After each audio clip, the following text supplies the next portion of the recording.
Hi, I'm Mandy Fitzsimmons. I'm your Washington Realtors legal hotline lawyer.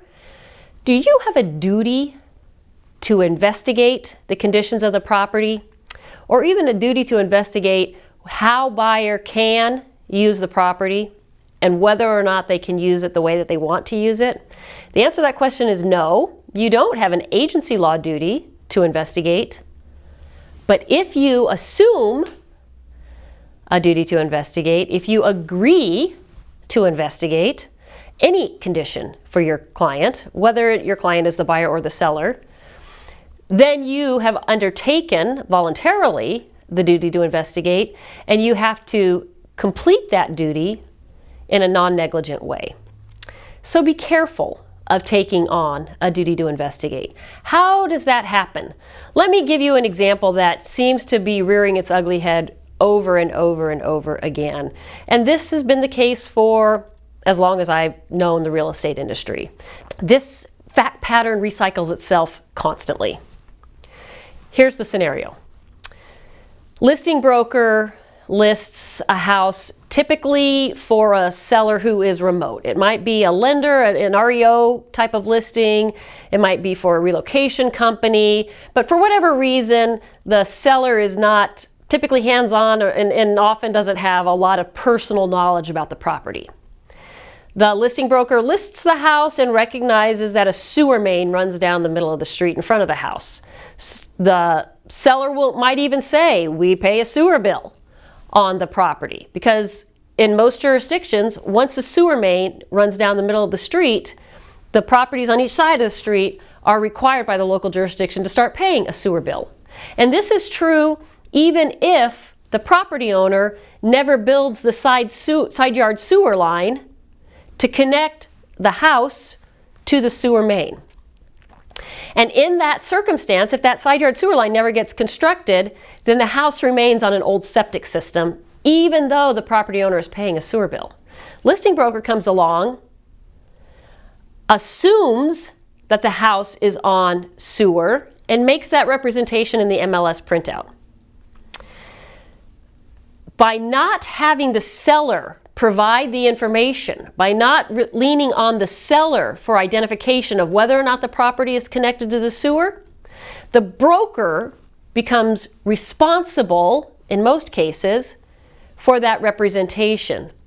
And in a sense, the broker has undertaken the duty to investigate whether or not that property is actually connected to the sewer by making that representation. This is just an example of a broker undertaking a duty to investigate. This is like I said, an example that comes up way too often, and so I'm using this as an example to alert you of an issue of which you need to be aware. Brokers don't assume that because a sewer main runs down the middle of the street that the property is actually connected to sewer. If you don't know whether or not the property is connected to sewer, if the seller can't make that representation to you, then press the seller to get the answer to that question so that you know the representation that you can make to the buyer. Put the duty to investigate that issue on the seller. It's not your job to investigate whether or not the property is connected to the sewer. And if you undertake that job, make sure you get the correct answer before you advertise the answer in the MLS. We see this all the time in other examples as well. Buyer may ask, is it a safe community? What's the status with respect to sex offenders? You don't answer that question for a buyer. You send them to the sheriff's website to answer that question. What is the quality of schools? You don't answer that question. You send them to the local school district administration to get the answer to that question. Another one that comes up a lot, the property is located in a subdivision with a homeowners association. Can I park my RV in the driveway? Can I have an in-home business? Can I put up a fence around the property as it faces the golf course? These are examples of topics that come up a lot in HOAs, and these are not questions that brokers can answer for buyers. These are questions that who can answer? The only entity that can answer these questions is the HOA itself. Buyer, I need to direct you to the HOA, or to seller who can talk to the HOA, but whoever it is giving the answer, broker, it shouldn't be you giving the answer.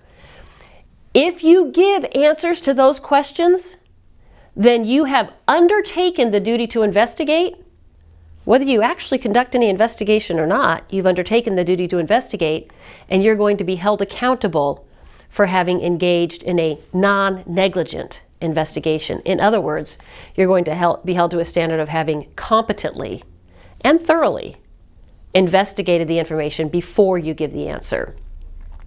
Try to avoid undertaking a duty to investigate. Give that responsibility back to your client. You're a real estate broker.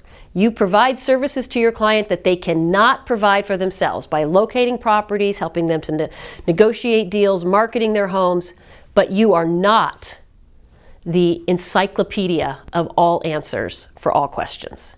So give those back to your client that appropriately belong to your client. I hope that makes sense. If you have questions on this topic or any other, please send an email to me, legalhotline@warealtor.org. I look forward to hearing from you. Thank you for being a Washington Realtors member.